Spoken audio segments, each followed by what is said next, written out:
Today we're speaking with the distinguished sportswoman Daphne Pirie. Daph, tell us how you commenced your career in women's hockey. It was very interesting, Faye. We were athletes, main harriers, and we saw the Valley men in 1951, and they were a good-looking crowd. Nobody asked us to play hockey. We just thought that's a good idea. So we reformed the Valley Women's Hockey Club, and more than half of us ended up marrying a Valley player. Daphne, before you started playing hockey, you were a top athlete. Tell us about your athletic career. Well, Faye, all sports stopped during the war, and athletics was restarted, and I went into athletics, and then wasn't long. I was a Queensland champion for quite a while, but we just felt that playing hockey would keep us fit for our next athletic season. So it was a little difficult. Athletics championships, Australian, were held every second year, whilst hockey championships were every year. So I'd be representing Queensland every second year for athletics, and then every other year for hockey. And so Daphne, obviously you had to choose between athletics and hockey. It did become very hard, really. I was a sprinter, and I was sprinting against Marge Jackson, Shirley Strickland and co. But really, once I made the Australian team, I made that in '55, it was very difficult to really reach a pinnacle in either sport. So I retired once I made the Australian team, and the hockey team in '55. Daphne, you're obviously top of the game in your athletics. What made you change or drop athletics in favour of hockey? Well, the last time I competed was '56 in the Brisbane Australian Athletic Championships, at the cricket ground, by the way. Really, I think the poor old body, running and training, it's extensive training for running and as well as hockey. I think I took the soft option and decided and I'd already made an Australian team, I felt pretty good. And so until we were married, '58, and I was playing hockey. Then we came to the Gold Coast and we were asked to start hockey down here to keep Border Hockey Association affiliated with Queensland, which we did. And I started once again playing then at a lower level, but with Gold Coast kids. And we built the Gold Coast Association up. But at the same time, back in '56, I was working for the National Fitness. That was a state government department. There was no Department of Sport in those days. And I was teaching swimming out in Mitchell and Inglewood and Gundawindi, Charleville, Cunnamulla. And I'd be out there teaching swimming, sometimes in creeks, sometimes in waterholes, sometimes in funny little pools. But I would have to then come home at the weekend, compete in my sport, and make sure on a Monday morning I was back out in the regions where I was supposed to be. So the easy way out was just play one sport. Daphne, you're also very successful at hockey.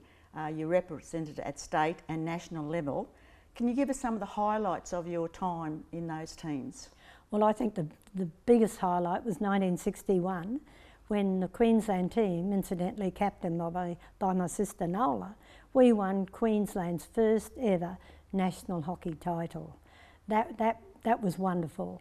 I think '56, representing Australia and being the flag bearer, leading the whole parade onto the Sydney Cricket Ground for the World Hockey Championships, or it was IFWA, known in those days. And then in '62, my final year in playing hockey, after I'd come back to hockey after having had our son David, I was vice captain of the tour of Malaya and Singapore. Once again, Nola was in that team. So that was a highlight, and we had a highly successful tournament and we came home winners, and as you know, winners are grinners. Daph, you mentioned 1956. Wasn't that the Olympic year? Yes, it was, Faye, but in 1955 that team, the women's Australian hockey team, was named, and we were named, and the write-up in the paper was to play at the Olympics. However, when '56 came, only the Australian men went in, and that was the first year Australian men went into the Olympics. We still had our international tournament in Sydney with all the hot teams, like Holland and England. We had the same kind of people that are playing today in the Olympics. But sadly, women's hockey only went into the Olympics in 1980. Then Australia boycotted those. And so really our first Australian women's team in the Olympics was 1984. Daphne, when your playing career finished, you moved fairly easily into administration, starting with the Gold Coast Association. Tell us about all of that. Well, it was easy. It wasn't what I chose. I didn't ever want to be an official. I still was an Australian umpire, so I did lots of umpiring, and that satisfied my need a bit. But with Gold Coast Hockey, I think I was there for about 20 years, and that kind of experience was a stepping stone to become the Queensland Women's Hockey Association president. I followed the iconic Ruby Robinson, which wasn't easy, but I tried to bring in new, fresh ideas. And then from that experience, I had the next step was going on to the Australian Board of Women's Hockey. And I enjoyed that tremendously. I was the chairperson responsible for coaching and umpires, and I loved that. And I interviewed Rick Charlesworth when we gave him his first job with Australian Women's Hockey. And of course, he brought home the gold medal. Following on from that, I know that you won some awards. Could you tell us about those? Well, I've been really lucky, Faye, because there's lots of people, you yourself, like myself, that have devoted themselves to women's sport. And I've just been so lucky. I got an MBE during my term as president of the Queensland Women's Hockey. Since then, I was very proud to receive a Queensland Great Award from the Premier, and also only last year, the year before in Lausanne, the IOC, because I had been vice president of the Queensland Olympic Council, and I was the first female to hold a vice presidency. I was fortunately chosen to go across to Lausanne, all expenses paid, Mick and myself, business class, very nice, and I received the IOC award for Women in Sport for Oceania. That was, I felt, was the pinnacle of my life. But then last year, here I am, 81, and I'm still getting surprises, and I received an AO from our Governor-General, Quentin Bryce, for my continuation of work over the years with women's sport. Daphne, at the age of 81, you're still very heavily involved in sports. Could you tell us which they are? Well, actually, Faye, I think at 81, if you haven't got outside interest, you just sit at home and knit or something like that. No, yesterday I was up at the Queensland Academy of Sport. I'm a foundation board member there. I'm trying to get something done through their library with our Gold Coast Sporting Hall of Fame. Next week I'm Matron of Honour at the Disabled Deb Ball. I'm patron of Disabled down here. I'm heavily involved with the Queensland Sporting Wheelies, and I love that connection because they're the people that work hard and they hit adversity in the chin with how they have to live. There's many things. Women's sport, Queensland founding president. We're about 25 years old now, 21 years I should say, and women's sport's taken giant steps, and they rightfully deserve that because our women are always up the top in the Olympic gold medals. And Daphne, you still play golf? Yes, we certainly, Mick and I go out and play golf, but I can assure you it's not the golf I used to produce when I was playing on a 6 handicap and I won the Queensland Country golf title. But luckily we live here at Royal Pines and we've got the Australian PGA men's golf coming up soon. Obviously we always support the ladies' masters here. But no, our family's always been supportive. Mick and I have run in masters athletics all around the world, and we've been successful there. I think we're pretty competitive. And our sons, they've always played hockey and different sports. Now they're older, they're in their 50s, and one's a keen surfer, tennis player, the other's right into stand-up paddleboarding. So really, sport's been an important part of our lives, and we're a good unit. Daph, your home is a gallery of sporting greats.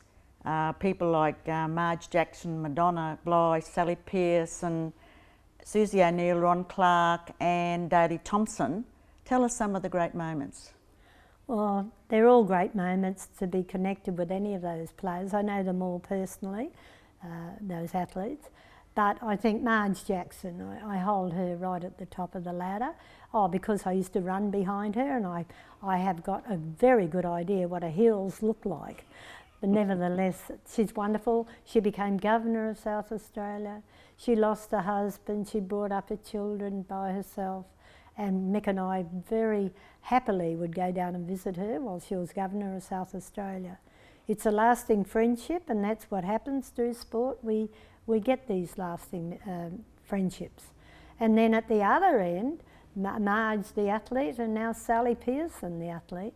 That's like a rags to riches story. We knew her as a young kid at Helensvale Primary School, high school, and now we were at the Olympics and watched her win that gold medal. It was horrific. The whole stadium just roared when her name came up. And it was wonderful, and it was wonderful for her, our close friend, Sharon Hannon, her coach. Wonderful to know Sharon now was receiving the accolades as a coach that she well deserved. But there's many other wonderful experiences, like even knowing Susie O'Neill. That was a bright spot in your life. She was the loveliest Madam Butterfly you could ever meet. Madonna Bligh, a very, very serious girl, originally played with Valleys, and whenever we go to the Olympics, we always make sure we see Madonna and wish her good luck. Actually, it would be nice to go to Rio.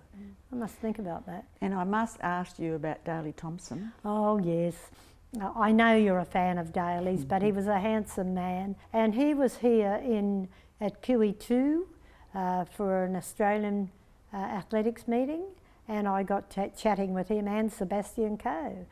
Ron Clark, there's a man who's helped me tremendously here on the coast with promoting sport. Like we even have in our Gold Coast Sporting Hall of Fame his 18 world record plaques that he created throughout his life career. Well, Daphne, I want to thank you. We've only just skimmed your achievements in your lifetime of sport, but thank you for telling us about it. Well, look, thank you very much, Faye, and I feel it's a great honour to be here representing our hockey players of the state. It's a great game, and it's a game that when I see it now, I want to get out on that turf, especially the London one, the pink and blue. It's gorgeous.